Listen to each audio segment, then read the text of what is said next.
Businesses चल रहे थे, अब वो पैसा नहीं कमा पा रहे हैं। ऐसे में वो ज़्यादा इनसिक्योर हैं कि मैं हेवी इन्वेस्टमेंट करूँ या नहीं करूँ। तो जो लोग पहले इसके ₹100 दे रहे थे, आज के दिन वो आके बोल रहे हैं, "भई हम तो सिर्फ़ ₹90 दे पाएँगे।" यस।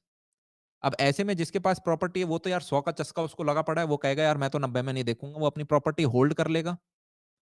पर क्या मैं बोल सकता हूँ दुनिया में हर प्रकार का व्यक्ति है। कुछ ऐसे डेस्परेट लोग भी होंगे जिन्हें शायद कैपिटल चाहिए होगा। वो चाहता है कि मैं इसे बेच के पैसे लूँ। हो सकता है घर में इमरजेंसी हो गई हो सकता है शादी करानी हो कोई, मेरे को शादी पे खर्चा करने का सिस्टम नहीं समझ में आता, पर शादी करानी हो मान ले। हो सकता है बच्चे को बाहर फ़ॉरेन में पढ़ाने भेजना हो, किसी भी मजबूरी की वजह से उसे पैसे चाहिए। तो वो 90 लाख पे बेच देता है। तो आप इस प्रकार की हॉट प्रॉपर्टी देखते हो। अब यार क्या कोरोना हमेशा रहा? लॉकडाउन हमेशा रहेगा? कोरोना तो अभी भी है, पर क्या लॉकडाउन खुल गया? मैंने कहा लॉकडाउन खुल गया। आप ऐसे में क्या कर सकते हो? आपने जो ये 90 लाख की खरीदी, इसमें आप 3-4 लाख का और एक्सपेंडिचर लगा दो। किस चीज़ के ऊपर एक्सपेंडिचर लगाओ? सेल्स पॉइंट के ऊपर। किचन सबको अच्छी लगती है ना? मम्मी डिसाइड करती है सबसे पहले घर में आके, "अरे यार! किचन बहुत अच्छा लगा हमें तो मज़ा आ गया।" बाथरूम देख के आएँगी दूसरे नंबर पे, "बाथरूम बहुत अच्छा लगा, हम तो बहुत" है ना? तो आप क्या करते हो, आप किचन बाथरूम थोड़े अच्छे कर देते हो, अलमारी को दोबारा थोड़ा अच्छा कर देते हो, पेंट-वेंट नहीं हो रखा, पेंट लगा देते हो, एक आध जगह लाइटिंग थोड़ी बेटर कर देते हो। ये 3-4 लाख वो इन्वेस्टमेंट है। और कल को आप कहते हो कि यार इसी चीज़ को मैं 105 या 110 में आप फिर मार्केट में वैल्यू पे डाल देते हो। तो काफ़ी सारे डीलर तो ये करते हैं कि ये जो बीच में आपका मार्जिन बच गया 15 से 20 लाख का, ये उनकी अर्निंग है। चीज़ समझ में आई? क्या मैं बोल सकता हूँ आप 6 महीने में 1 प्रॉपर्टी भी बेचते हो तो आपका 20 लाख का पैकेज हो गया, 15-20 लाख का पैकेज हो गया? अबे हाँ या ना? अगर आप 6 महीने में 1 प्रॉपर्टी भी बेचते हो, तो इसमें ना यार आपको बहुत एनर्जी लगानी पड़ती है। आपको ढूँढना पड़ता है पहले तो एक ऐसी प्रॉपर्टी हॉट हॉट जो कि एक डेस्परेट आपको सेलर मिले और उस डेस्परेट सेलर के बाद आप उसमें काम कराते हो और उसके बाद उसको बेचते हो। तो एक तरह से 6 महीने में आप 1 प्रॉपर्टी भी बेचते हो तो आपने काफ़ी अच्छा कर लिया। काफ़ी सारे बिल्डर्स क्या करते हैं, वो एक प्लॉट ले लेंगे, ठीक है? और प्लॉट के ऊपर वो पूरी की पूरी बिल्डिंग ही बना देंगे। वो बिल्डिंग बनाने में उन्हें 8 से 10 महीने लग जाते हैं। ठीक है? 10 महीने बाद, 1 साल बाद, 12 महीने मैक्स टू मैक्स में बिल्डिंग बन जाती है। बिल्डर बहुत सही होते हैं, पटापट, पटापट लगाते हैं।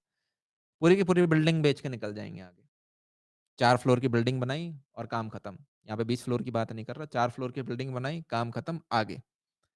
तो पूरे साल में उसने सिर्फ़ एक सिंगल प्रोजेक्ट लिया, पर उसी से उसने अर्निंग निकाल ली।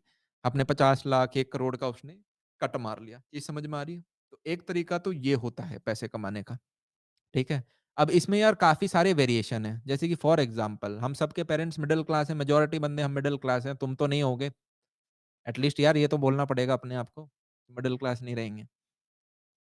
वैसे मीडियोकर का मतलब पता है यार आपको? मेरे को भी रिसेंटली पता चला मीडियोकर का मतलब।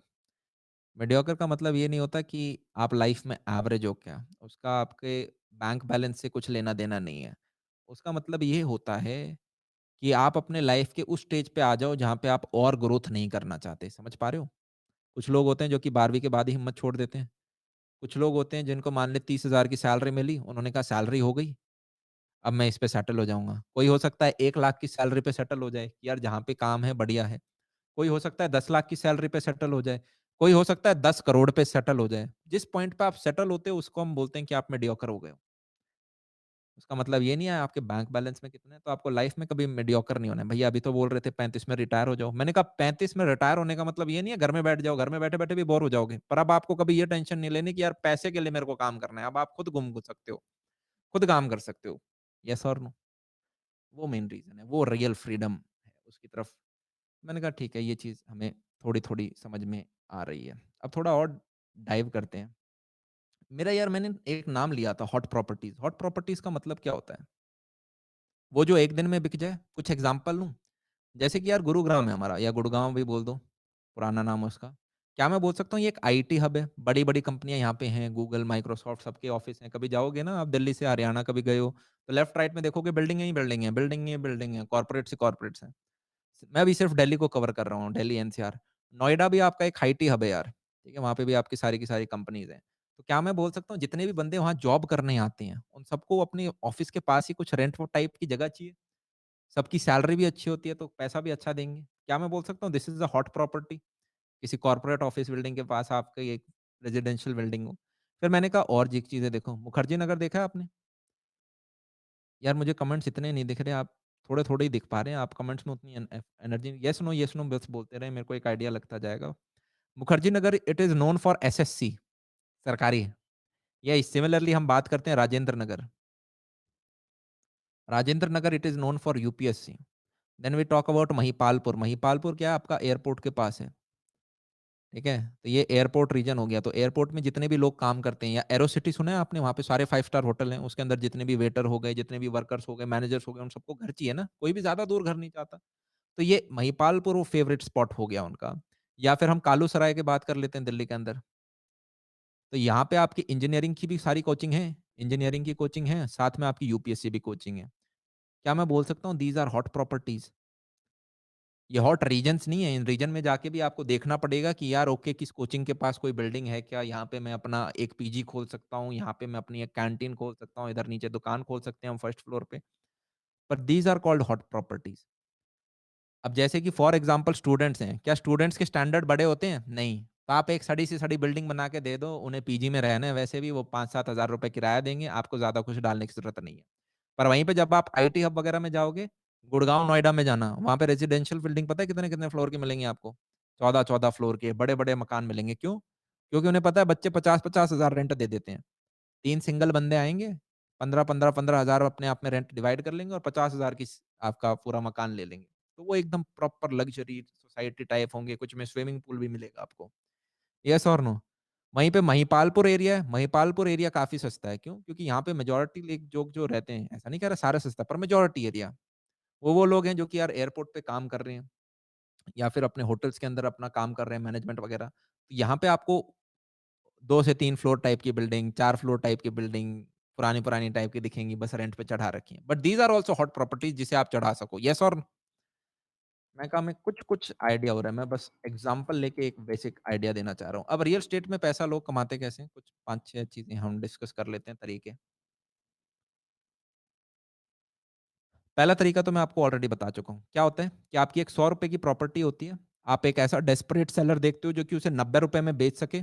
उस ₹90 में आप 3-4 लाख का मॉडिफ़िकेशन करते हो। मान लो ₹3-4 का आपने मॉडिफ़िकेशन कर दिया फॉर एग्ज़ाम्पल, और आप फिर देखते हो यार कि कोई ऐसा बंदा मिल जाए जो कि 105-110 में खरीद दे। तो क्या आपको यहाँ पे अपने मार्जिन्स मिल गए? मैंने कहा एक चीज़ तो ये हो गई। दूसरा होता है यार कि एक बंदा कहता है यार वो ढूँढता है काफ़ी दिन और वो ₹100 की जो प्रॉपर्टी है वो ₹90 में खरीद लेता है और उसे अपना घर बना लेता है और कहता है मैं ज़िंदगी भर इसे रहूँगा। क्या मैं बोल सकता हूँ अपना घर लेना भी तो हमारे इंडियन सोसाइटी में एक बहुत वो चीज़ मानी जाती है। अरे यार बच्चे ने अपनी गाड़ी ले ली। अरे यार बच्चे ने अपना घर ले लिया, अब ये स्टेबल हो गया लाइफ़ में। हाँ या ना? हमारे लिए बहुत सपना होता है यार मेरा खुद का एक घर हो। तो मान लेते हैं कुछ लोग होते हैं जो अपना घर ले लेते हैं। भैया ये कैसे इनकम हुई? मैंने कहा yes this is an income. अब आपको रेंट नहीं पे करना पड़ेगा ना किसी को। तो क्या मैं बोल सकता हूँ this is also a source of income? पहले आप किसी और को दे रहे थे, अब वो 25,000 आप खुद को दे रहे हो रेंट के। मैंने कहा थर्ड चीज़ के ऊपर चलते हैं। थर्ड होता है कि यार आपके पास ₹100 हैं, ठीक है? आप समहाउ एक ऐसी प्रॉपर्टी ढूँढते हो जो उसपे डेस्परेट सेलर ₹90 में देने का रेडी हो या 95 में देने को रेडी हो। आप डाउन पेमेंट करते हो, आपके पास नहीं है 90 लाख रुपए। आप क्या करोगे? आप बोलोगे यार मेरे पास 20% है, 20% आपको करना ही पड़ेगा, ये रूल है, ठीक है? At least. आप 18 लाख की डाउन पेमेंट करते हो और जो बचा हुआ जितना भी अमाउंट है उसका क्या करेंगे हम? जो बचा हुआ 72 लैक्स है, उसको आप लोन पे चढ़ा देते हो। बेसिकली आप ईएमआई दे रहे होगे अगले 20-30 साल। चीज़ क्लियर हो रही है? यस। तो काफ़ी लोग क्या करते हैं, इसको खुद रख लेते हैं, खुद का घर बना लेते हैं और वो ईएमआई पे करते रहते हैं। एक और सिनेरियो होता है कि वो खुद नहीं रखेंगे, इसको रेंट पे चढ़ा देंगे। क्या मैं बोल सकता हूँ इससे कुछ रेंट आएगा 20-25 हज़ार? जो 20-25 हज़ार रेंट होगा, पता चला 20 हज़ार ही ईएमआई थी, तो अब वो रेंट अपने आप ईएमआई निकालता जाएगा। तो 20 साल बाद आपको क्या पता चलता है, आफ्टर 20 ईयर्स या डिपेंडिंग अपॉन आपने कितने की रखी है, 25 साल की ईएमआई रखी है, 30 साल की ईएमआई रखी है। आप देखते हो आपने 18 लाख में ही एक तरह से प्रॉपर्टी ले ली। क्योंकि जो बंदा उसमें रह रहा है, उसका रेंट ही आपका किश्त भरता जा रहा है। चीज़ समझ में आ रही है? तो आपको ऑन द स्पॉट तो प्रॉपर्टी नहीं मिली, पर क्या मैं बोल सकता हूँ आपके पोर्टफोलियो में अब 1 करोड़ की प्रॉपर्टी है? अबे तुम्हारे पोर्टफोलियो में अब 1 करोड़ की प्रॉपर्टी है। पर आपको 20 साल बाद आपको पता भी नहीं चलेगा। पर इसके लिए यार इसका हॉट होना बहुत ज़रूरी है। हॉट मतलब कभी भी वो रेंट फ्री ना रहे। ऐसा ना हो कि बीच में लोग चले गए और 6 महीने के लिए उसमें यार कोई किराया देने वाला नहीं मिल रहा। क्योंकि उस सिनेरियो में फिर आप ईएमआई भर रहे होगे। तो that's why it is very important आप साल में सिर्फ 1 प्रॉपर्टी पकड़ो चाहे पर यार वो आपकी हॉट प्रॉपर्टी होनी चाहिए। क्या चीज़ समझ में आ रही है? मैं कमेंट्स दूसरे लैपटॉप में देख रहा हूँ। ठीक है, मैंने कहा हाँ, ग्रेट। फिर आपका 4th, ये 4 तरीके हो गए और चौथा मेरे को मेरा फ़ेवरेट वो होता है कंस्ट्रक्शन। कंस्ट्रक्शन आप कैसे करते हो? मैंने कहा नेक्स्ट पेज पे चलते हैं या देखते हैं यहीं पे हम बना सकते हैं क्या? कंस्ट्रक्शन के केस में होता है, इसमें मल्टीपल सिनेरियोज़ हैं यार। मुझे बताओ हम सब मिडल क्लास घर से आते हैं। काफ़ी बार आपने अपने फैमिली को सुना होगा ना, बेटा हमने एक प्लॉट ले लिया है। प्लॉट आप कभी-कभी खरीदते हो वो 50 लाख से लेके 2 करोड़ कुछ भी हो सकता है डिपेंडिंग अपॉन आपकी फैमिली की जो भी क्षमता है, आपने उतने का खरीद लिया एक अर्बन या सब अर्बन या रूरल एरिया में जहाँ पे भी आपने खरीदा है। पर आपके पास अब उतना पैसा नहीं है कि इस प्लॉट के ऊपर हम एक बिल्डिंग बना सकें, कि यार लो इसके ऊपर मैं 4 फ्लोर खड़े कर दूँ। कभी-कभी उतना पैसा नहीं होता ना। तो ऐसे में बिल्डर्स आ जाएँगे आपके पास। बिल्डर आके आपको क्या बोलेगा, जनाब हम आपका फ्री कंस्ट्रक्शन कर देंगे। आप बोलोगे अरे वाह! स्वाद आ गए, तुम तो बहुत अच्छे आदमी हो। बस जो 4 फ्लोर बनाएँगे उसके ऊपर का 3rd और 4th फ्लोर हमें दे देना।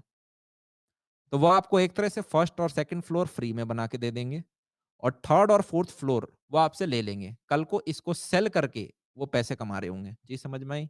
एक मार्केट में ये भी चलता है। तो एक तरह से दोनों की नीड फुलफिल हो जाती है, दोनों खुश भी हो जाते हैं। यूजुअली लोग 2 फ्लोर के घर में काफ़ी संतुष्ट होते हैं, तो वो भी कहते हैं चलो यार हमें अपना घर मिल गया।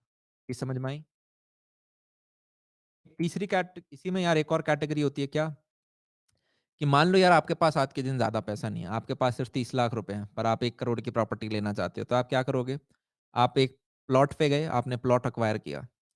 आप अकेला मत करो, आप पार्टनरशिप पे ले लो। पार्टनरशिप इन द सेंस आपने 2 लोगों के साथ और कर ली। उन्होंने भी लगभग 30-30 लाख रुपए लगाया और आपने प्लॉट एक्वायर कर लिया। कर लिया? ये एक हॉट प्लॉट है, आपको पता है इस पे मैं कुछ भी बनाऊँगा उसको मैं ऑन द स्पॉट बेच सकता हूँ। आपने वो होमवर्क पहले से कर रखा है। होमवर्क में टाइम लगता है यार, 2 महीने लगेंगे, 3 महीने लगेंगे पर कुछ भी फ्री नहीं आता। ये समझ में आ रही है? अपने आप में एक पैकेज बन जाता है वो, गुड। एक प्रॉपर्टी भी बेचते हो तो 20-25 लाख, 15-20 लाख डिपेंडिंग अपॉन कितना बड़ा आपने शुरुआत में हर नंबर कम लगेगा यार, पर फिर एक-एक ऐसे ट पॉइंट आते हैं, आप एक-एक बिल्डिंग पे करोड़ों कमाते हो। तो मैंने कहा ओके। उसके बाद आपने कहा कि यार एक पॉइंट पे आप पे कैपिटल है, अब हम इसको बना भी देते हैं। आपने इसको बनाया, पता चला यार इसमें आपके 1.5 करोड़ और खर्च हुए, ठीक है? अब यार आप डेढ़ क्या आप 4 करोड़ भी खर्च कर सकते हो। पर अज़्यूम कर रहा हूँ आपने इंटीरियर्स पे ज़्यादा ना खर्च नहीं किया, असली खर्चा आपका इंटीरियर्स पे होता है। मान रहे हमने बेसिक एक इंटीरियर रखा, आपने 1 डेढ़ करोड़ और लगाया। क्या मैं बोल सकता हूँ आपने 35 लाख अपनी जेब से और लगाए, बेसिकली 35-40 आप लगभग 65-70 लैक्स बनाए। अब आप में यार अगर हिम्मत है, तो धीरे-धीरे आप पूरी एक्वायर भी कर सकते हो। अब पूरी एक्वायर तब होगी यार जब इन 3 में से एक आध बंदा दूसरा भी एक प्रॉपर्टी डीलर हो। यूजुअली प्रॉपर्टी डीलर्स के भी यार एरिया होते हैं। जैसे हर आदमी का एरिया होता है, जानवरों का एरिया होता है, प्रॉपर्टी डीलर्स का एरिया होता है। अगर आप उन्हें ही अपना पार्टनर बना लेते हो, कुछ चीज़ें आसान हो जाती हैं। जैसे कि पुलिस के साथ, ठीक है? बाकी जो डिपार्टमेंट्स होते हैं, बिजली-विजली, उन्होंने ऑलरेडी उन चीज़ों के साथ दोस्ती-वोस्ती कर रखी होती है, तो वो आसान हो जाता है। प्लस एक प्रॉपर्टी डीलर की चौड़ बढ़ती है। वो कहता है, "यार, ये जो बन रहा है ना, ये भी तो अपना ही है।" राइट? और कल को वो आपको बेच भी देगा। तो आप चाहो तो फिर कल को वो पूरी बिल्डिंग एक्वायर कर सकते हो। अब इसमें क्या है यार, ये बिल्डिंग जब कंस्ट्रक्ट हो रही हो, तो आप खुद करो। भैया मैं क्या सीमेंट लेके बैठ जाऊँ? नहीं, खुद करो का मतलब आप कभी किसी और से बिल्डिंग बनवाते हो यार, तो उसमें क्या होता है आप सबसे पहले एक बिल्डर के पास जाते हो। वो बिल्डर एक ठेकेदार को आपकी बिल्डिंग के ऊपर लगा देगा। ठेकेदार कोई ज़्यादा प्रोफेशनल बंदा नहीं होता, एक तरह से एक लेबर ही होता है, पर एक बूढ़ा लेबर होता है जिसने काफ़ी सारा काम कर रखा होता है। चीज़ समझ में आ रही है? ग्रेट। अब वो ठेकेदार आपको बताएगा यार इस हिसाब से हमें काम करना है, ठीक है? और ये सारी चीज़ें करनी है। मेरा मानना ये है आप इन दोनों व्यक्तियों को पिक्चर में से हटा दो क्योंकि ये मेजर मार्जिन ले जाते हैं। स्पेशली आपका बिल्डर, मेजर मार्जिन ले जाते हैं, पैसा रखते हैं। आप क्या करो इनके नीचे 15 लोग काम करते हैं, उनको पकड़ लो सीधा।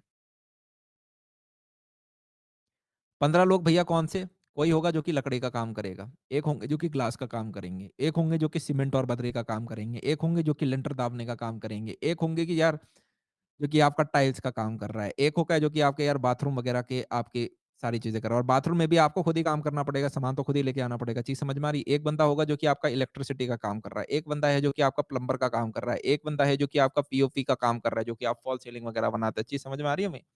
तो इस प्रकार से ये छोटे-मोटे करके यार 14-15 डोमेन्स होते हैं। आप एक-एक इंडिविजुअल को पकड़ लो। भैया कहाँ से पकड़ोगे? ढूँढोगे सब मिलेगा। पहले बिल्डिंग बनाने में जान निकलती है, दूसरी में आपको बने-बनाए मिलते हैं, आपको दोबारा कॉल करना होता है बस। चीज़ समझ में आ रही है? अब इसमें हम और डिटेल में आप चाहते हो तो मैं और जा सकता हूँ। जैसे कि मान लो इलेक्ट्रिसिटी है।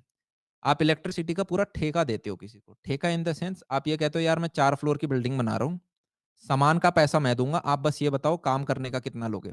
तो कोई व्यक्ति आपको बोलेगा यार मैं तो 1.5 लाख में पूरी बिल्डिंग का कर दूँगा। भैया 1.5 लाख में हो जाता है? मैंने कहा हाँ, 1.5 लाख में आपके पूरे बिल्डिंग के कनेक्शन कर देगा। इन द सेंस ईंटों को चीर-चीर के पूरे अंदर से जो तार-वार डालने होते हैं, एवरीथिंग, ठीक है? कोई होगा जो बोलेगा यार मैं तो 1 लाख में कर दूँगा। कोई होगा जो कोई बोलेगा यार मैं 2.5 लाख में कर दूँगा। तो फिर आप कहते हो अच्छा 1.5 लाख वाले व्यक्ति, तो मुझे बता कोई ऐसी पिछली 4 बिल्डिंग जिसमें आपने ऑलरेडी काम कर रखा हो, ठीक है? आप उसका काम देख के आते हो, आपको वो काम पसंद आता है, तो आप उस बंदे को रख लेते हो। चीज़ समझ में आ रही है? इस प्रकार से हम आगे और जा रहे होते हैं। मैंने कहा ठीक है, ये कुछ-कुछ वाइब आ रही है हमें। तो आप इन बंदों से कराते हो तो यार आपके कुछ सेविंग्स बचते हैं। आप कुछ पैसा अपनी जब ज़मीन खरीद रहे होते हो तब बचाते हो। ₹100 की प्रॉपर्टी 90 में खरीदते हो, ठेकेदार वगैरह का हटाते हो। तो कल को यार अब आप इस पूरी बिल्डिंग को सेल पे लगा सकते हो, हाँ या ना? आपको इसे बनाने में लगा तो साल भर, पर अब आप इसे सेल पे लगा सकते हो और अब आपका मार्जिन शानदार निकल के आएगा। वो मार्जिन आप ऐसा देख रहे होगे कि यार ओहो यार! पूरी को जितने बनाने में हमें लगा, इसको बनाने में हमें लगभग लगे ढाई 3 करोड़ पर पूरी बिल्डिंग 4 सीआर में बिक रही है। तो आपको पूरा 1 करोड़ का मार्जिन दिख गया। क्या मैं बोल सकता हूँ 1 करोड़ का पैकेज तो सही है? और इसमें तो इंजीनियरिंग की डिग्री भी नहीं चाहिए थी और सारा इन हैंड कैश है। इंडिया में कोई नहीं देता 1 करोड़ का पैकेज, गलतफ़हमी हो कहीं। नहीं होता, कोई नहीं है। जो आप सोचते हो इंजीनियर के, वो बाहर मिलते हैं और वहाँ पे भी टैक्सेस वगैरह लग जाते हैं, उधर खर्चे ज़्यादा हैं।